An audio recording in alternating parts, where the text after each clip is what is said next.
Et bonjour Monsieur Mélenchon.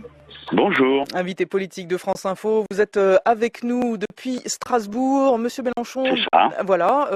Donc, on va le dire, hein, en duplex, on le pensait, puis finalement vous êtes par téléphone, mais c'est pas bien grave.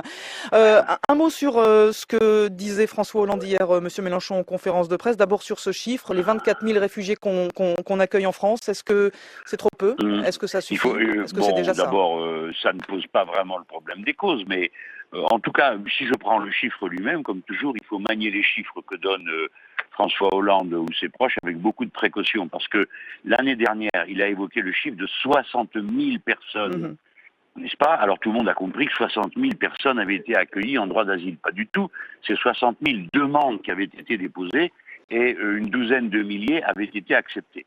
Par conséquent, l'année dernière, on a fait 12 000 et là, on va faire 24 000 sur 2 ans, si j'ai bien compris. De sorte qu'à la fin, on ne sait pas au juste de quoi il s'agit. Mais est-ce que c'est un début au moins? Parce qu'on sait bien que les gens sont partagés, y compris d'ailleurs, vous l'avez vu ce sondage Bien comme sûr. moi, hein, 55% des gens, Oui, ça fait mais je le beaucoup. comprends. Mais je le comprends. Est-ce qu'il faut Parce tordre le bras? Non, mais les gens ne sont pas dupes. Ils savent, si on leur annonçait on va accueillir cette année X milliers, et ensuite l'année prochaine, la situation va se stabiliser, voire même s'inverser. Alors on serait tranquille. Mais les gens comprennent instinctivement que tout ça n'a pas de sens, puisqu'on ne traite pas les causes. Je vais vous donner un exemple. Les Allemands s'apprêtent à accueillir quelque chose comme 800 000 personnes. Bien, dans ces conditions, il faut voir, les 800 000 personnes, excusez-moi parce que l'on vient de me changer le casque, c'est assez acrobatique. Oui, j'ai bien compris que qu'on était en train de vous mettre un casque et que pendant ce temps... On n'en reprendra pas 800 000 autres. D'accord. Oula, je crois qu'on est en ligne, en direct avec... Voilà, on a eu un petit problème de... pourrait aboutir exactement au contraire. Je crois que Jean-François Aquili est revenu dans ce duplex et a pu reprendre la main. Voilà. Oui, je vous entends, mais non, mais je vous en prie. Alors j'allais vous poser la question, on va enchaîner comme ça, Monsieur Mélenchon, j'allais vous poser la question des frappes, et j'imagine que c'est là que vous alliez, Jean-François, vous aussi. Ces fameuses frappes sur la Syrie, est-ce qu'on a raison d'y aller, Monsieur Mélenchon? Mais d'abord, commençons par dire qu'il n'est pas question de frappe pour l'instant. Il est question de vol de reconnaissance, ce qui me paraît assez absurde, car j'en informe ceux qui nous écoutent, l'armée française dispose de moyens d'observation satellitaire qui sont extrêmement précis et extrêmement efficaces. Par conséquent, je ne comprends pas très bien ce qu'il fait, sinon préparer les esprits à l'idée que l'on frapperait. Bien, mais qui va-t-on frapper? Par définition, Daesh est une organisation infiltrée, d'ailleurs elle occupe des villes en Syrie. Va-t-on bombarder la population civile? Et quel mandat avons-nous pour le faire? Ce sont les Français qui décident, avec les Américains, de bombarder tel pays, d'entrer dans tel autre. Tout ça est incohérent. Je trouve que le dialogue que les Russes ont commencé est beaucoup plus efficace, puisqu'il a le mérite de la franchise. L'ensemble des pays concernés, parce qu'ils ont tous les doigts dedans, la Turquie, l'Arabie Saoudite, le Qatar et ainsi de suite, ont discuté cet été avec les Russes sur la manière de mettre fin politiquement à ce conflit. Enfin, je termine en disant qu'il est anormal qu'une organisation comme Daesh ait des réserves de plusieurs millions de dollars et qu'il continue à vendre du pétrole à des pays parmi lesquels il y a des pays européens. Vous savez qu'ici au Parlement européen, il y a eu plusieurs protestations sur ce sujet. Qui achète le pétrole de contrebande de Daesh? Donc vous voyez, il faut arrêter. Il y a un aspect spectaculaire et visible qui permet de s'émouvoir à bon compte, et puis il y a la réelle politique qui est faite des intérêts des uns et des autres avec lesquels il faut composer. Et en particulier, il est tout à fait clair que si Bachar el-Assad ne représente pas le peuple syrien qu'il a lourdement martyrisé, il n'empêche qu'aujourd'hui, c'est aussi avec lui qu'il faut discuter. Donc les Français qui ont retiré leur ambassade sur place, nous, notre pays, nous devons rétablir des liens pour parler avec tout le monde si nous voulons que le conflit cesse. Vous avez entendu Jean-Luc Mélenchon, donc nous sommes ici même en direct du Parlement européen de Strasbourg. La liaison n'a pas été facile, hein, Fabienne. Vous avez entendu Jean-Luc Mélenchon, le président de la République, les impôts vont baisser l'an prochain en 2016, 2 milliards d'euros, 8 millions de foyers financés par une baisse des dépenses publiques. Est-ce que c'est une bonne nouvelle pour vous? Je suis très... Bon, je ne vais pas vous cacher que cet homme m'inspire pour finir à présent une sorte de méfiance permanente. Parce que, regardez encore, on annonce une baisse d'impôts. Bon, pourquoi faire? Pour faire sortir un certain nombre de gens de l'impôt sur le revenu. Moi, je suis pour que tout le monde paye, je vous le dis franchement. Tout le monde doit contribuer, évidemment. Quand vous dites tout le monde, c'est absolument tout le monde, y compris les tout petits revenus, c'est ça? Oui, tout le monde, parce qu'il y a une dignité civique à contribuer à l'effort collectif. Bon, fût-ce si c'était 10 euros que ce serait ça.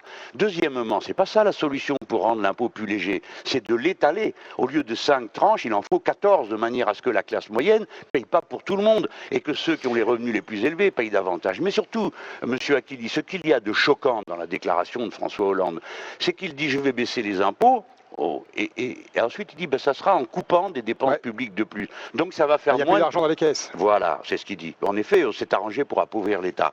Donc il y aura moins de policiers, il y aura moins d'instituteurs, moins de professeurs. C'est ça, il y aura moins de crédits pour les collectivités locales. Car vous savez très bien ce que fait François Hollande, comme son prédécesseur Sarkozy, c'est de reporter sur les collectivités locales les dépenses que l'État n'assume plus. Donc ça veut dire que c'est vous qui vous retrouverez à payer avec vos nouveaux revenus. Vous ne payez pas d'impôts, vous avez plus d'argent pour payer ce qui coûte plus cher. Tout ça est absurde. Vous avez vu ce qu'a dit également le secrétaire général de la CGT, Philippe Martinez, c'était sur France Info avec Jean Lémarie. Il dit non à la réforme du Code du travail voulu par François Hollande, qui dit plus de souplesse pour les branches pro, les professionnels et les entreprises. Bon. Il faut quand même changer un peu le système. Alors là, pour une fois... Non, bien sûr que non. Pour une fois, on va dire que Hollande est plus franc que d'habitude, parce que les autres nous racontent des salades, le code est illisible, blablabla, etc. Par exemple, on pourrait dire le dictionnaire avec 24 lettres, c'est beaucoup trop, ça fait des milliers de pages, donc on pourrait en enlever. Tout ça est ridicule. Donc on met ça de côté, le blabla sur les formes. Après, il y a le fond, on a bien compris. C'est pas nouveau, les amis. Vous vous êtes bien moqués de moi quand je vous avais dit qu'il avait écrit une tribune dans Le Monde où il disait qu'il voulait mettre l'accord d'entreprise au-dessus de la loi. Non, monsieur Aquili. La loi doit être la même pour tout le monde. Le démantèlement du code du travail est absurde. Vous imaginez que, par exemple, dans votre rue, le code de la route ne serait pas le même que dans la rue d'à côté. C'est ça que ça veut dire. Dans chaque entreprise, on fixe les règles du travail. Il n'y a plus de loi, il n'y a plus de règles communes. Et ne me racontez pas qu'un travailleur dans son entreprise, déjà celui qui a du boulot, il considère qu'il a de la chance, il va pouvoir négocier avec son patron les horaires. Mais c'est pas vrai tout ça. C'est pas vrai, ce sont des histoires. Jean-Luc Mélenchon, pour bien vous comprendre, selon vous, c'est un président de gauche qui s'est exprimé hier, où est-ce qu'il est sinon? Non, de gauche, on ne peut pas dire ça. Gauche, si vous voulez, c'est pas comme roux, blond et cheveux noirs. C'est pas une qualité qui tient à son corps. C'est un ensemble d'idées et de pratiques. Ce que fait François Hollande n'a rien à voir avec la gauche historique et à laquelle moi j'ai adhéré comme des millions de Français. C'est-à-dire que la gauche s'occupait des gens qui travaillent, des gens qui n'ont plus de travail, s'occupait de la santé, de l'éducation, et lui, c'est le massacre généralisé. Donc, comme il fait une politique de droite, et même de la droite libérale assez dure, puisque dans un certain nombre de domaines, il est pire que Nicolas Sarkozy. Eh bien, évidemment. Ouais. Mais je veux dire, tout le monde s'en rend compte, non? On a bien vu qu'il a aggravé la situation de l'âge de départ à la retraite, c'est pire que Sarkozy. La situation de l'enseignement, etc., etc., etc. On pourrait faire toute la liste, mais on lasserait nos auditeurs qui le savent aussi bien que moi. Vous avez affirmé récemment à la une d'un magazine, Les Inrocks, que François Hollande ne se représenterait pas. Qu'est-ce qui vous fait penser une chose pareille? Non, ça c'est Les Inrocks choisissent les titres qu'ils veulent. Je sais pas ce que vous pensez.